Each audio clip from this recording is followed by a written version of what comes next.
میری بات بن گئی ہے، تیری بات کرتے کرتے۔ ونصلی ونسلم علی رسولہ الکریم، اما بعد فاعوذ باللہ من الشیطان الرجیم، بسم اللہ الرحمن الرحیم۔ عزیز طلبہ، انشاءاللہ العزیز قرآن مجید کے چھٹے پارے کے 12ویں رکوع کے ساتھ ہم آج کے اس لیکچر کا آغاز کر رہے ہیں۔ قرآن مجید کا جو چھٹے پارے کا 12واں رکوع ہے، وہ جس آیت سے شروع ہو رہا ہے وہ آیت ہے یا ایھا الذین آمنوا لا تتخذوا الیہود والنصارى اولیاء۔ اس رکوع کے مضامین بڑے ہی اہم ہیں اور توجہ کی ضرورت ہے۔ سب سے پہلا حکم جو اللہ تعالیٰ نے اس رکوع کے آغاز میں دیا ہے وہ ہے ایمان والوں سے خطاب، اور ایمان والوں سے خطاب فرما کے واضح طور پر ان کو ہدایات دی ہیں، حکم دیا ہے کہ یہود اور نصارہ، یہودیوں اور عیسائیوں کے ساتھ تم کسی قسم کی دوستی مت رکھو۔ اور ان آیات کے پس منظر میں دراصل ایک واقعہ ہے۔ وہ واقعہ یہ ہے کہ ایک نام آپ نے سنا ہوگا، عبداللہ ابن ابی۔ عبداللہ ابن ابی منافق تھا اور منافقین کا سردار تھا۔ یہ بظاہر مسلمان خود کو کہتا تھا یہ، لیکن حقیقت میں یہ مسلمان نہیں تھا، دل میں کفر چھپایا ہوا تھا۔ تو یہ اور اس کے حواری جو تھے اس قسم کے، یہ لوگ اس امید میں تھے، اس انتظار میں تھے جیسے غزوہ احد میں مسلمانوں کو نقصان تھوڑا اٹھانا پڑا اور بظاہر لگا کہ شاید ان کو شکست ہو گئی ہے، ایسے یہ منتظر تھا کہ پھر کوئی موقع آئے اور مسلمانوں کو دوبارہ شکست ہو۔ تو اسی امید پہ یہ قائم تھا اور اسی امید پہ اس نے یہودیوں کے ساتھ اپنے تعلقات قائم کیے ہوئے تھے۔ اندر سے کافر تھا، بظاہر مسلمان، لیکن تعلقات یہود کے ساتھ تھے، اور یہ کہتا یہ تھا کہ بھئی میں تو تعلقات یہودیوں سے اس لیے بنا کے رکھتا ہوں کہ کہیں ایسا نہ ہو کہ کوئی اونچ نیچ ہو، حالات خراب ہو جائیں، کوئی حوادث زمانہ کی وجہ سے کوئی برے حالات نہ آ جائیں۔ تو اگر برے حالات آ گئے تو مسلمانوں پہ خاص طور پہ، تو ان حالات میں اگر میری یہود کے ساتھ دوستی ہوگی تو میں ان خطرات سے، اس نقصان سے اور جو حوادث آئیں گے میں اس سے بچ جاؤں گا۔ بعض سچے مسلمان جو تھے، بعض صحابہ کرام جو سچے مسلمان تھے، انہوں نے یہود کے ساتھ دوستی ہونے کے باوجود جب مسلمان ہوئے تو تعلقات کو ختم کر دیا، لیکن اس نے ختم نہ کیا بلکہ یہ تعلقات کو برقرار رکھے ہوئے تھا۔ اسی بارے میں یہ آیت نازل ہوئی ہے اور ایمان والوں کو صاف صاف فرمایا ہے کہ جو ہے نا یہود اور نصارہ سے دوستی مت کرو۔ دوسری بات جو ارشاد ہوئی ہے وہ یہ ارتداد کے بارے میں۔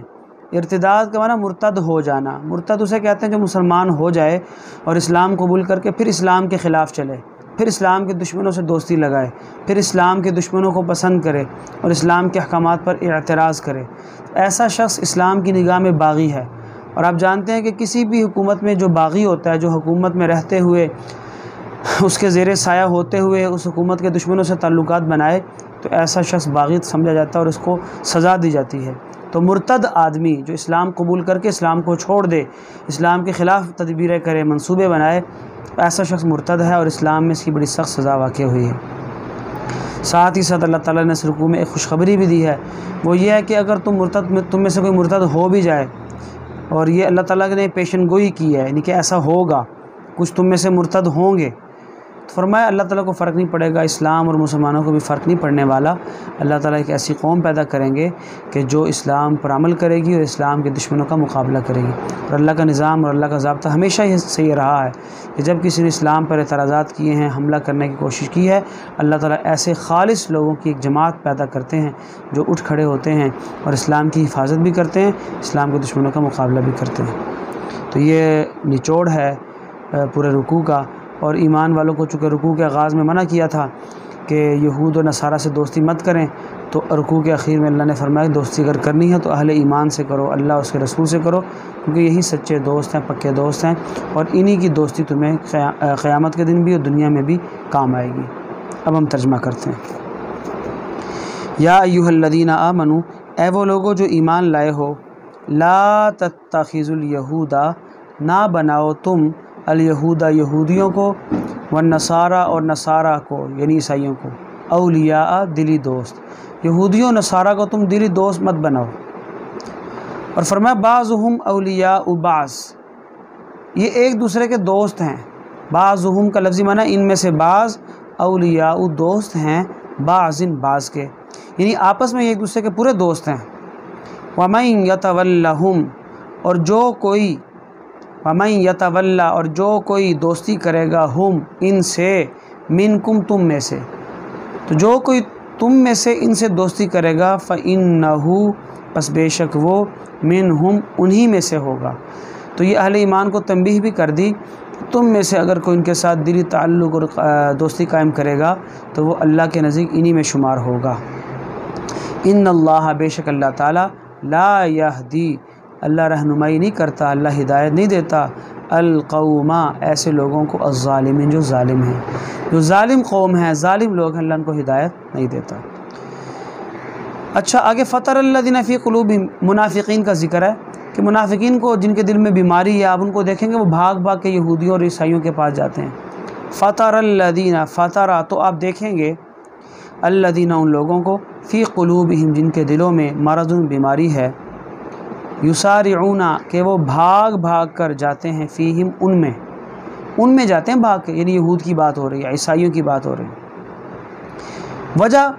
وجہ وہی جو میں نے آپ کو بھی بتایا کہ عبداللہ بن ابی یہود سے تعلقات قائم کرتا تھا اور کہتا بھائی مجھے تو ڈر لگتا ہے کہ حالات کل کو بدل گئے تو پھر میرا کیا بنے گا، تو پھر مجھے یہود کی دوستی کام آ جائے گی۔ فرمایا کہ یقولون یہ پھر دیکھیے فاترہ تو آپ دیکھیں گے الذین ان لوگوں کو فی قلوبہم مرض ان کے دلوں میں بیماری ہے، یسارعون وہ بھاگ بھاگ کر جاتے ہیں فیہم ان میں، یقولون کہتے ہیں نخشا بھائی ہم تو ڈرتے ہیں ان تصیبنا کہ کہیں ہمیں پہنچ نہ جائے آ نہ جائے دائرۃ زمانے کی گردش، دائرہ میں نے چکر، تو زمانے کا چکر مصیبتوں کا چکر کہیں ہمیں آ کے پکڑ نہ لے، نقشہ ہم ڈرتے ہیں ان تصیبنا کہ کہیں ہمیں آ کر پکڑ نہ لے دائرۃ مصیبتوں کا چکر جسے ہم گردش زمانہ بھی کہتے ہیں۔ فعسى اللہ اللہ فرماتے ہیں فعسى اللہ ان قریب اللہ تعالیٰ ان یأتیا لے آئے گا بالفتح فتح او امر یا کوئی اور معاملہ من عندہ اپنی طرف سے، یعنی اللہ کی طرف سے فتح آ گئی، کوئی اللہ کا حکم آ گیا اور مسلمان سرفراز ہوئے، اور یہ یہود اور ان کے حواری منافق جو یہود سے دوستیاں قائم کرتے ہیں یہ سارے اس چیز کے منتظر ہیں کہ مسلمانوں کو شکست ہوگی تو ہم پھر غالب آئیں گے، لیکن اگر اللہ تعالیٰ مسلمانوں کو فتح دے دے گا تو یہ سارے کے سارے یہ نقصان اٹھائیں گے اور ان کی امیدوں پہ پانی پھر جائے گا، اور یہ جو لوگ سوچتے تھے منافقین کہ ہم فائدے میں رہیں گے الٹا یہ نقصان اٹھانے والے ہو جائیں گے۔ تو دیکھیے فعسى اللہ شاید اللہ تعالیٰ یا ان قریب اللہ تعالیٰ ان یأتیا بالفتح لے آئے فتح کو، او امر یا کوئی بات کوئی حکم من عندی اپنی طرف سے، تو فیصبحوا تو وہ ہو جائیں گے، یہ منافقین کی بات ہو رہی ہے، فیصبحوا تو منافقین ہو جائیں گے علی ما اس بات پر اصروا جو وہ چھپائے ہوئے تھے فی انفسہم اپنے دلوں میں، اس پہ کیا ہو جائیں گے نادمین، اس پہ ندامت اٹھانے والے ہو جائیں گے۔ تو جو کفر جو نفاق اپنے دلوں میں چھپایا ہوا تھا اس میں یہ کیا ہو جائیں گے ندامت اٹھانے والے ہو جائیں گے۔ اچھا جی وَيَقُولُ اچھا جب یہ ندامت اٹھائیں گے اور اپنے دلوں میں چھپائے ہوئے نفاق پہ ان کو افسوس ہوگا اور وہ نفاق سارا عیاں ہو جائے گا، واضح ہو جائے گا، سب کو پتہ چل جائے گا کہ اچھا یہ منافق تھے، تو ایسے میں مسلمان ان کے بارے میں یہ کہیں گے کہ اچھا یہ ہیں وہ لوگ کہ جو بڑے قسمیں کھا کر ہمیں کہتے تھے ہم تمہارے ساتھ ہیں، آج پتہ چلا کہ یہ تو منافق ہیں۔ اسی بات کو اللہ تعالیٰ نے قرآن مجید میں بیان کیا ہے، فرمایا وَيَقُولُ الَّذِينَ آمَنُوا وَيَقُولُ الَّذِينَ اور کہیں گے وہ لوگ جو ایمان لائے أَهَؤُلَاءِ الَّذِينَ کیا أَهَؤُلَاءِ کیا یہ ہیں الذین وہ لوگ اقسموا جو قسمیں اٹھاتے تھے باللہ اللہ کی جہد ایمانہم پکی قسمیں، کس بات پر کہ انہم کہ بے شک وہ لمعکم تمہارے ساتھ ہیں، یعنی ہمیں وہ کہتے تھے کہ ہم تو تمہارے ساتھ ہیں، فرمایا آج پتہ چلا کہ یہ تو کافر تھے منافق تھے، فرمایا حبطت ضائع ہو گئے اعمالہم ان کے عمل، تو منافقین نے جو بظاہر نیک عمل کیے وہ سارے کے سارے نیک عمل ضائع ہیں، وہ کسی کام ان کے نہیں آئیں گے۔ حبطت ضائع ہو گئے اعمالہم ان کے عمل، فاصبحوا تو ہو جائیں گے وہ خاسرین خسارہ اٹھانے والے۔ یا ایھا الذین آمنوا اب اس آیت کے اندر وہ مرتد ہونے کا ذکر جو میں نے ابھی شروع میں آپ کو بتایا۔ یا ایھا الذین آمنو، اے وہ لوگوں جو ایمان لائے ہو، من یرتد، جو کوئی مرتد ہو جائے، منکم تم میں سے، عن دینہ اپنے دین سے، دین اسلام سے مرتد ہو جائے مطلب پھر جائے، فسوف تو عن قریب یأتی اللہ لے آئیں گے اللہ تعالیٰ، بقوم ایک ایسی قوم، یحبہم کہ اللہ ان سے محبت کرے گا، یحبہم کہ وہ ان سے محبت کرے گا، اشارہ اللہ تعالیٰ کی طرف ہے۔ لفظی معنی ہے کہ فسوف یأتی اللہ ان قریب لے آئیں گے اللہ تعالیٰ، بقوم ایسی قوم، یحبہم کہ وہ ان سے محبت کرے گا، یعنی وہ اللہ، وَيُحِبُّونَهُ اور وہ قوم اس اللہ سے محبت کرے گی۔ اور ان کی خصوصیت یہ ہے کہ أَذِلَّةٍ عَلَى الْمُؤْمِنِينَ کہ وہ نرم ہوں گے، علی المؤمنین ایمان والوں پر، ایمان والوں پہ نرمی کریں گے، أَعِزَّةٍ عَلَى الْكَافِرِينَ کافروں پہ بڑے سخت ہوں گے۔ تو اللہ تعالیٰ یہاں سے ان نیک لوگوں کی کچھ خصوصیات بتا رہے ہیں کہ أَذِلَّةٍ عَلَى الْمُؤْمِنِينَ کہ ایمان والوں پہ نرم ہوں گے، أَعِزَّةٍ عَلَى الْكَافِرِينَ کافروں پہ وہ سخت ہوں گے، أعِزَّہ میں نے سخت، عَلَى الْكَافِرِينَ کافروں پر۔ اور ان کی خصوصیت کیا ہے کہ یجاہدون کہ وہ جہاد کریں گے، فی سبیل اللہ اللہ کے راستے میں، اور کیا ہوگا، ولا یخافون وہ ڈریں گے نہیں، لومۃ لائم، لومۃ میں نے ملامت کرنے سے، لائمن کسی ملامت کرنے والے کی، تو لفظی معنی تو بنا ولا یخافون اور وہ نہیں ڈریں گے، لومۃ ملامت سے، لائم ملامت کرنے والے کی، تو با محاورہ ہوگا وہ کسی ملامت کرنے والے کی ملامت سے ڈریں گے نہیں۔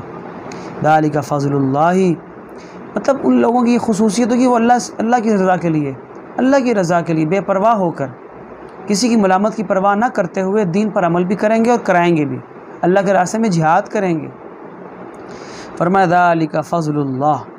یہ اللہ کا فضل ہے، یؤتیہ دیتا ہے وہ یہ فضل، من یشاء جسے چاہتا ہے، واللہ اور اللہ تعالیٰ واسع وسعت والا ہے، علیم جاننے والا ہے۔ رکوع کے شروع میں اللہ نے فرمایا تھا کہ تمہیں کافروں، یہودیوں، عیسائیوں سے دوستی نہیں کرنی، تو فرمایا اب یہاں پہ کہ تمہیں کس سے دوستی کرنی ہے، فرمایا انما بے شک، ولیکم تمہارا دوست، تمہارے دوست کون ہے، اللہ اللہ ہیں، ورسولہ اور اس کے رسول ہیں، والذین آمنوا اور وہ لوگ ہیں جو ایمان لائے ہیں۔ اور آگے ان کی ایک خوبی بتائی کہ الذین یقیمون الصلاۃ وہ ایمان والے نماز قائم کرتے ہیں، ویؤتون الزکوٰۃ اور زکوٰۃ دیتے ہیں، وہم راکعون اور وہ رکوع کرتے ہیں۔ تو جو آدمی ایسے لوگوں سے دوستی کرے، ومن یتول اللہ اور جو کوئی دوست بنائے اللہ کو، ورسولہ اور اس کے رسول کو، ومن اور جو کوئی یتولا دوست بنائے اللہ اللہ کو، ورسولہ اور اس کے رسول کو، والذین آمنوا اور ان لوگوں کو جو ایمان لائے ہیں، تو جو اللہ اس کے رسول اور ایمان والوں کو دوست بنائے، فإنا بس بے شک، حزب اللہ اللہ ہی کی جماعت، اللہ ہی کا لشکر، حزب میں نے لشکر، فإنا تو بے شک، حزب اللہ اللہ ہی کا لشکر، ہم الغالبون غالب آئے گا۔ تو یہ سارے کے سارے کافر اور منافق اور یہودی عیسائی شکست کھا جائیں گے، اللہ اپنے لشکر کو فتح اور غلبہ عطا کرے گا، جیسا کہ ہمارے مشاہدے میں بھی ہے، ہماری تاریخ میں بھی یہ باتیں موجود ہیں۔ وما علینا الا البلاغ المبین۔